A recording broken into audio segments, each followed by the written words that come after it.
Hi friends, ಇವತ್ತಿನ ವಿಡಿಯೋದಲ್ಲಿ ಯಾರಿಗಾದರೂ ನಾನು ಪ್ರೆಗ್ನೆಂಟ್ ಇರಬಹುದು ಎಂಬ ಕುತೂಹಲ ಇದ್ದರೆ, ಅದು ಪೀರಿಯಡ್ ಮಿಸ್ ಆಗೋಕ್ಕಿಂತ ಮುಂಚೆ ಮತ್ತು ಯಾವುದೇ ರೀತಿಯ ಹೋಮ್ ಪ್ರೆಗ್ನೆನ್ಸಿ ಟೆಸ್ಟ್ ಮಾಡದೇ ಕೇವಲ ಸಿಂಪ್ಟಮ್ಸ್ಗಳ ಮೂಲಕ ಪ್ರೆಗ್ನೆಂಟ್ ಇರಬಹುದು ಅಂತ ಹೇಳಿ ಹೇಗೆ ತಿಳ್ಕೊಳ್ಬೋದು ನಿಮ್ಮಷ್ಟಕ್ಕೆ ನೀವು ಅನ್ನೋದರ ಬಗ್ಗೆ ಡೀಟೇಲ್ಸ್ ಆಗಿ ಇವತ್ತಿನ ವಿಡಿಯೋದಲ್ಲಿ ನಾನು ತಿಳಿಸ್ಕೊಡ್ತಾ ಹೋಗ್ತೀನಿ. ಸೊ ಹಾಗಾಗಿ ಯಾರೆಲ್ಲ ಇದುವರೆಗೆ ನನ್ನ ಚಾನಲ್ನ ಸಬ್ಸ್ಕ್ರೈಬ್ ಮಾಡಿಲ್ಲ, ಪ್ಲೀಸ್ ಸಬ್ಸ್ಕ್ರೈಬ್ ಮಾಡ್ಕೊಳ್ಳಿ, ಪಕ್ಕದಲ್ಲಿರೋ ಬೆಲ್ಲೈಕನ್ನು ಕೂಡ ಕ್ಲಿಕ್ ಮಾಡ್ಕೊಳ್ಳಿ. ಇವೆಲ್ಲ ಲಕ್ಷಣಗಳು ಒಂದು ವೇಳೆ ನೀವೇನಾದರೂ ರೆಗ್ಯುಲರ್ ಆಗಿ ಪೀರಿಯಡ್ ಆಗ್ತಾ ಇದ್ದರೆ ಅಂಥವರಲ್ಲಿ 22ನೇ ದಿನಕ್ಕೆ ಕಾಣಿಸ್ಕೊಳ್ಳುತ್ತೆ. ಅಂದರೆ ನಿಮ್ಮ ಪೀರಿಯಡ್ ಸೈಕಲ್ನ 3ನೇ ವಾರದ ಕೊನೆಯಲ್ಲಿ ಕಾಣಿಸ್ಕೊಳ್ಳೋಕ್ಕೆ ಸ್ಟಾರ್ಟ್ ಆಗುತ್ತೆ, ಅಥವಾ 4ನೇ ವಾರದ ಸ್ಟಾರ್ಟಿಂಗಲ್ಲೂ ಕೂಡ ಕಾಣಿಸ್ಕೊಳ್ಬೋದು. ಒಂದು ವೇಳೆ ನೀವೇನಾದರೂ ಫಸ್ಟ್ ಟೈಮ್ ಪ್ರೆಗ್ನೆಂಟ್ ಆಗ್ತಾ ಇದ್ದರೆ ಅಂಥವರಿಗೆ ಈ ಒಂದು ವಿಡಿಯೋ ಹೆಲ್ಪ್ ಆಗ್ಬೋದು. ಸೆಕೆಂಡ್ ಟೈಮ್ ನೀವೇನಾದರೂ ಕನ್ಸೀವ್ ಆದರೆ ಅಂಥವರಿಗೆ ಸ್ವಲ್ಪ ಮಟ್ಟಿಗೆ ಐಡಿಯಾ ಇರುತ್ತೆ ಏನೆಲ್ಲ ಸಿಂಪ್ಟಮ್ಸ್ಗಳು ಕಾಣಿಸ್ಕೊಳ್ಳುತ್ತೆ ಅಂತ ಹೇಳಿ. ಹಾಗಾಗಿ ನಾನು ಹೇಳಿದ ಯಾವುದಾದ್ರೂ ಒಂದು ಕೆಲವು ಸಿಂಪ್ಟಮ್ಸ್ಗಳು ನಿಮಗೆ ಒಂದು ವೇಳೆ ಇದ್ದರೆ ನೀವು ಅಂದಾಜು ಮಾಡ್ಕೋಬೋದು ನೀವು ಪ್ರೆಗ್ನೆಂಟ್ ಇರ್ಬೋದು ಅಂತ ಹೇಳಿ. ಮತ್ತು ಪ್ರತಿಯೊಂದು ಮಹಿಳೆಯರಿಗೆ ಅರ್ಲಿ ಪ್ರೆಗ್ನೆನ್ಸಿಯಲ್ಲಿ ಒಂದಲ್ಲ ಒಂದು ರೀತಿಯ ಸಿಂಪ್ಟಮ್ಸ್ಗಳು ಕಾಣಿಸ್ಕೊಳ್ಳುತ್ತೆ. ಇನ್ನು ಕೆಲವರಿಗೆ ಯಾವುದೇ ರೀತಿಯ ಸಿಂಪ್ಟಮ್ಸ್ಗಳು ಕಾಣಿಸ್ಕೊಳ್ದೆ ಜಸ್ಟ್ ಪೀರಿಯಡ್ ಮಿಸ್ ಆಗ್ಬೋದು. ನೀವು ಯಾವಾಗ ಟೆಸ್ಟ್ ಮಾಡ್ತೀರಾ ಆವಾಗ ನಿಮಗೆ ಪ್ರೆಗ್ನೆನ್ಸಿ ಪಾಸಿಟಿವ್ ಬರ್ಬೋದು.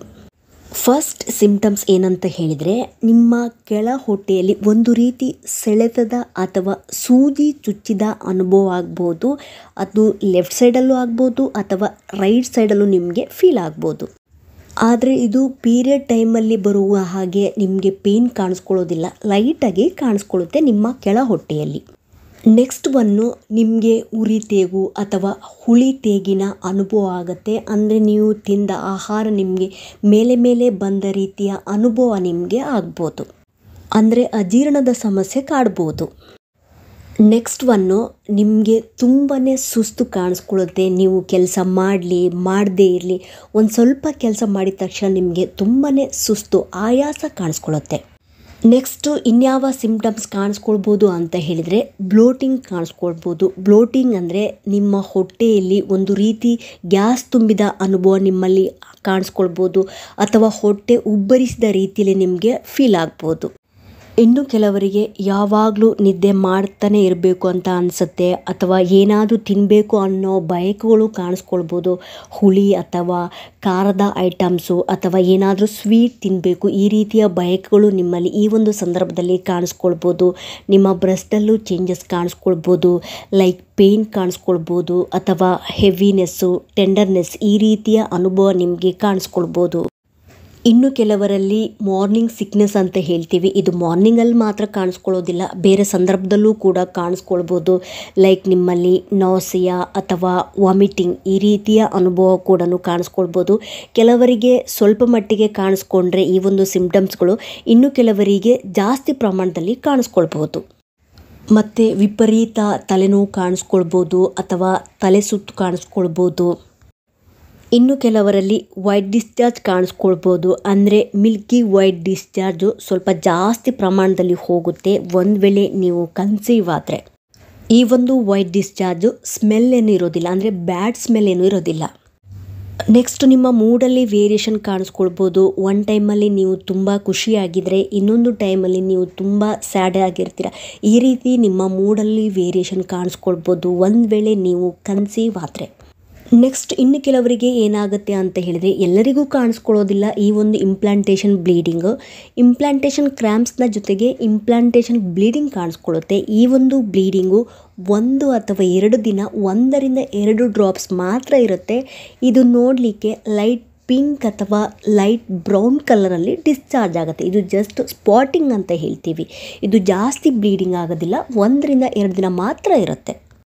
ಒಂದು ವೇಳೆ ಈ ಒಂದು ಇಂಪ್ಲಾಂಟೇಷನ್ ಬ್ಲೀಡಿಂಗ್ ನಿಮಗೆ 2 ದಿನಕ್ಕಿಂತ ಜಾಸ್ತಿ ಕಾಣಿಸ್ಕೊಂಡ್ರೆ, ಅಥವಾ ನಿಮ್ಮ ಕೆಳ ಹೊಟ್ಟೆಯಲ್ಲಿ ಏನು ಸೆಳೆತದ ಅನುಭವ ಆಗುತ್ತಲ್ಲ ಅದೇನಾದರೂ ನಿಮಗೆ ಜಾಸ್ತಿ ಪ್ರಮಾಣದಲ್ಲಿ ಏನಾದರೂ ಫೀಲ್ ಆಗ್ತಾ ಇದ್ದರೆ ಒಮ್ಮೆ ಡಾಕ್ಟರ್ನ ಕನ್ಸಲ್ಟ್ ಮಾಡಿ ವಿಚಾರಿಸೋದು ಒಳ್ಳೆಯದು.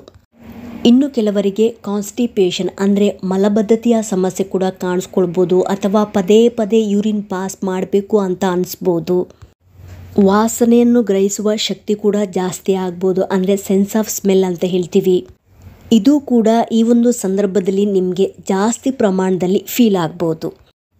ಇನ್ನು ಕೆಲವರಲ್ಲಿ ಬೆನ್ನು ನೋವು ಕಾಣಿಸ್ಕೊಳ್ಬೋದು. ಇವೆಲ್ಲ ಸಿಂಪ್ಟಮ್ಸ್ಗಳು ಸಾಮಾನ್ಯವಾಗಿ ಪ್ರೆಗ್ನೆನ್ಸಿ ಹಾರ್ಮೋನ್ಗಳಿಂದ ಕಾಣಿಸ್ಕೊಳ್ಬೋದು. ಮತ್ತು ಯೂಟ್ರಸ್ಸಿಗೆ ಜಾಸ್ತಿ ಬ್ಲಡ್ ಸಪ್ಲೈ ಆಗೋದ್ರಿಂದ ಇವೆಲ್ಲ ಸಿಂಪ್ಟಮ್ಸ್ಗಳು ಕಾಣಲಿಕ್ಕೆ ಸಿಗುತ್ತೆ. ಆದರೆ ನಿಮಗೆ ಒಂದು ವೇಳೆ ಸಿಂಪ್ಟಮ್ಸ್ಗಳು ಕಾಣಿಸ್ಕೊಂಡು ನೀವೇನಾದರೂ 22ನೇ ದಿನಕ್ಕೆ ನೀವೇನಾದರೂ ಹೋಮ್ ಪ್ರೆಗ್ನೆನ್ಸಿ ಟೆಸ್ಟ್ ಮಾಡಿದರೆ ನಿಮಗೆ ರಿಸಲ್ಟ್ ನೆಗೆಟಿವ್ ಸಿಗುತ್ತೆ. ಯಾಕಂದರೆ ಈ ಒಂದು ಪ್ರೆಗ್ನೆನ್ಸಿ ಹಾರ್ಮೋನ್ ಇರುತ್ತಲ್ಲ, HCG ಎಂಬ ಹಾರ್ಮೋನು ನಿಮ್ಮ ಯೂರಿನಲ್ಲಿ ಸಾಕಾಗುವಷ್ಟು ಪ್ರೊಡ್ಯೂಸ್ ಆಗಿರೋದಿಲ್ಲ. ಅದಕ್ಕೆ ಸ್ವಲ್ಪ ಸಮಯ ಬೇಕಾಗುತ್ತೆ. ಯಾಕಂದರೆ ಇದು ಫಸ್ಟು ಬ್ಲಡ್ಡಲ್ಲಿ ಪ್ರೊಡ್ಯೂಸ್ ಆಗಿ ನಂತರ ಅದು ಯೂರಿನಲ್ಲಿ ಕಾಣಿಸ್ಕೊಳ್ಳುತ್ತೆ. ಯೂರಿನಲ್ಲಿ ಕಾಣಿಸ್ಕೊಳ್ಳೋಕ್ಕೆ ಇದು ಸ್ವಲ್ಪ ಸಮಯ ಹಿಡಿಯುತ್ತೆ. ನೀವು ಯಾವಾಗ ಟೆಸ್ಟ್ ಮಾಡಬೇಕು ಅಂತ ಹೇಳಿದರೆ, ನಿಮ್ಮ ಪೀರಿಯಡ್ ಮಿಸ್ ಆದ 1 ವಾರ ಬಿಟ್ಟು ಟೆಸ್ಟ್ ಮಾಡಿ ನೋಡಬೇಕಾಗುತ್ತೆ. ಒಂದು ವೇಳೆ ನಿಮಗೆ ಅಲ್ಲೂ ನೆಗೆಟಿವ್ ತೋರಿಸಿದ್ರೆ ಅಥವಾ ಒಂದು ಲೈನು ಡಾರ್ಕ್ ಅಥವಾ ಇನ್ನೊಂದು ಲೈನು ಲೈಟಾಗಿ ತೋರಿಸಿದರೆ ನೀವು 3 to 5 ಡೇಸ್ ಬಿಟ್ಟು ರಿಪೀಟ್ ಟೆಸ್ಟ್ ಮಾಡಿದಾಗ ನಿಮಗೆ ಒಂದು ವೇಳೆ ನೀವು ಪ್ರೆಗ್ನೆಂಟ್ ಇದ್ದರೆ ಪಾಸಿಟಿವ್ ತೋರಿಸುವಂಥ ಸಾಧ್ಯತೆಗಳಿವೆ. ಸಾಮಾನ್ಯವಾಗಿ ಒಂದು ವೇಳೆ ನೀವೇನಾದರೂ ರೆಗ್ಯುಲರಾಗಿ ಪೀರಿಯಡ್ ಆಗ್ತಾಯಿದ್ರೆ ಅಥವಾ ನಿಮಗೆ ರೆಗ್ಯುಲರ್ ಪೀರಿಯಡ್ ಸೈಕಲ್ ಇದ್ದರೆ ನಿಮ್ಮ ಪೀರಿಯಡ್ ಮಿಸ್ ಆದ 10 to 15 ಡೇಸ್ನ ಒಳಗಡೆ ನೀವು ಪ್ರೆಗ್ನೆಂಟ್ ಇದ್ದೀರಾ ಇಲ್ವಾ ಅಂತೇಳಿ ಗೊತ್ತಾಗತ್ತೆ. ಈ ಸಂದರ್ಭದಲ್ಲೂ ನಿಮಗೆ ಗೊತ್ತಾಗಿಲ್ಲ ಅಥವಾ ಒಂದು ವೇಳೆ ನೀವೇನಾದರೂ ನಿಮ್ಮ ಪೀರಿಯಡ್ ಸೈಕಲ್ ಇರ್ರೆಗ್ಯುಲರ್ ಇದ್ದರೆ ಇದರ ಜೊತೆಗೆ ನಿಮಗೆ ಕೆಲವೊಂದು ಸಿಂಪ್ಟಮ್ಸ್ಗಳು ಕಾಣಿಸ್ಕೊಳ್ತಾ ಇದೆ ಮತ್ತು ನಿಮಗೆ ಸ್ಟ್ರಾಂಗಾಗಿ ಫೀಲ್ ಆಗ್ತಾ ಇದೆ, ನಾನು ಪ್ರೆಗ್ನೆಂಟ್ ಇರ್ಬೋದು ಅಂತ ಹೇಳಿ ಏನಾದರೂ ಈ ರೀತಿ ನಿಮಗೆ ಫೀಲ್ ಆಗ್ತಾ ಇದ್ದರೆ ಒಮ್ಮೆ ನೀವು ಡಾಕ್ಟ್ರನ್ನ ಕನ್ಸಲ್ಟ್ ಮಾಡಿ ವಿಚಾರಿಸುವುದು ಒಳ್ಳೆಯದು. ಅವರು ಒಂದು ವೇಳೆ ನಿಮಗೆ ಬೀಟಾ HCG ಬ್ಲಡ್ ಟೆಸ್ಟ್ ಏನಾದರೂ ಮಾಡಲಿಕ್ಕೆ ಹೇಳಿದರೆ ಅದರಲ್ಲಿ ಕ್ಲಿಯರಾಗಿ ಗೊತ್ತಾಗುತ್ತೆ ನೀವು ಪ್ರೆಗ್ನೆಂಟ್ ಇದ್ದೀರಾ ಇಲ್ಲ ಅಂತ ಹೇಳಿ. ಇನ್ನು ಕೆಲವರಿಗೆ ಒಂದು ಡೌಟ್ ಇರುತ್ತೆ, ಒಂದು ಲೈನ್ ಡಾರ್ಕ್ ಬಂದು ಇನ್ನೊಂದು ಲೈನ್ ಲೈಟ್ ಬಂದರೆ ನಾನು ಪ್ರೆಗ್ನೆಂಟ್ ಇದ್ದೀನಾ ಅಂತ ಹೇಳಿ. ಇದು ಕೂಡ ನೀವು ಪ್ರೆಗ್ನೆಂಟ್ ಇದ್ದೀರಾ ಅಂತ ಹೇಳಿ ಅರ್ಥ. ನೀವು ಏನು ಮಾಡಬೇಕು ಅಂತ ಹೇಳಿದ್ರೆ ಒಂದು 3 ಡೇಸ್ ಬಿಟ್ಟು ಎಗೇನ್ ಟೆಸ್ಟ್ ಮಾಡಿದಾಗ ಆ ಸೆಕೆಂಡ್ ಲೈನು ಡಾರ್ಕ್ ಬರುವಂತಹ ಸಾಧ್ಯತೆಗಳಿವೆ. ಹಾಗಾಗಿ ನೀವು ಟೂ ಅರ್ಲಿಯಾಗಿ ಟೆಸ್ಟ್ ಮಾಡಿದಾಗ ನಿಮಗೆ ನೆಗೆಟಿವ್ ಬಂದರೆ ನಿಮ್ಮಷ್ಟಕ್ಕೆ ನೀವು ಯಾವುದೇ ರೀತಿಯ ನಿರ್ಧಾರಕ್ಕೆ ಬರೋದಕ್ಕಿಂತ ಮುಂಚೆ ಒಮ್ಮೆ ಡಾಕ್ಟ್ರನ್ನ ಕನ್ಸಲ್ಟ್ ಮಾಡಬೇಕಾಗುತ್ತೆ. ನೀವು ಒಂದು ವೇಳೆ ಟೆಸ್ಟ್ ಮಾಡಬೇಕು ಅಂತ ಹೇಳಿದರೆ ನಿಮ್ಮ ಪೀರಿಯಡ್ ಮಿಸ್ ಆದ 1 ವಾರ ಬಿಟ್ಟು ಟೆಸ್ಟ್ ಮಾಡಿದರೆ ಒಳ್ಳೆಯದು. ನಿಮಗೆ ಒಂದು ವೇಳೆ ಇರ್ರೆಗ್ಯುಲರ್ ಪೀರಿಯಡ್ ಇದ್ದರೆ ನಿಮ್ಮ ಪೀರಿಯಡ್ ಮಿಸ್ ಆದ 10 to 15 ಡೇಸ್ ಬಿಟ್ಟು ನೀವೇನಾದರೂ ಟೆಸ್ಟ್ ಮಾಡಿದರೆ ನಿಮಗೆ ಅಕ್ಯುರೇಟಾಗಿ ರಿಸಲ್ಟ್ಸ್ ಸಿಗುವಂತಹ ಸಾಧ್ಯತೆಗಳಿವೆ. ಈ ಒಂದು ಇನ್ಫಾರ್ಮೇಷನ್ ನಿಮಗೆ ಇನ್ಫಾರ್ಮೇಟಿವ್ ಅನಿಸಿದ್ದಲ್ಲಿ ಪ್ಲೀಸ್ ಸಬ್ಸ್ಕ್ರೈಬ್ ಮಾಡೋದನ್ನು ಮರಿಬೇಡಿ. ಸಿಗ್ತೀನಿ ಮುಂದಿನ ವಿಡಿಯೋದಲ್ಲಿ. Thank you so much friends.